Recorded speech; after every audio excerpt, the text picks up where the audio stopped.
దేవనామంలో అందరికీ వందనాలు.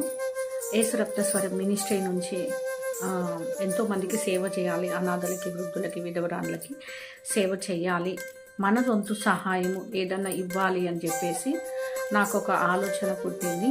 అది దేని ద్వారా అంటే మత్తయి సువార్త 25వ అధ్యాయము 42వ వచనంలో ఉంటుంది.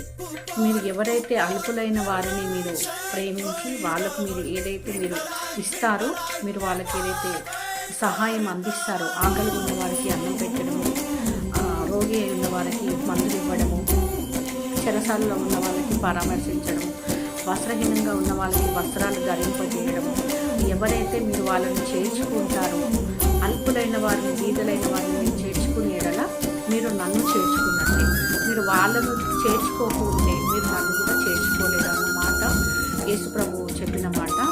నా తండ్రి చేత ప్రేమింపబడిన వార్లారా మీరు నా రైట్ సైడ్ మీరు వచ్చేసేయండి అని చెప్పేసి పరలోకంలో మనల్ని డివైడ్ చేస్తాడు. ఒకరిని గొర్రెలుగా ఉన్న వాళ్ళని రైట్ సైడు, మేకలుగా ఉన్న వాళ్ళని లెఫ్ట్ సైడు.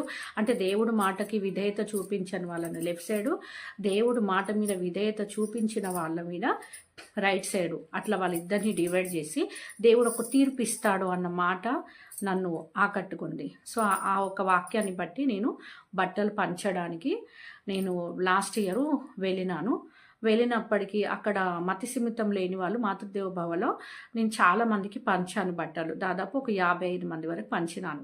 కానీ వాళ్ళతో ఏ మాటలు కూడా మాట్లాడలేదు. పంచిన ఫీలింగ్ అనేది నార్మల్గా బాగుంది అంతే. కానీ ఈరోజు వెళ్ళి ఒక సేవా భారతి అనే ఆశ్రమంలో నేను వెళ్ళి ఈరోజు బట్టలు పంచాను.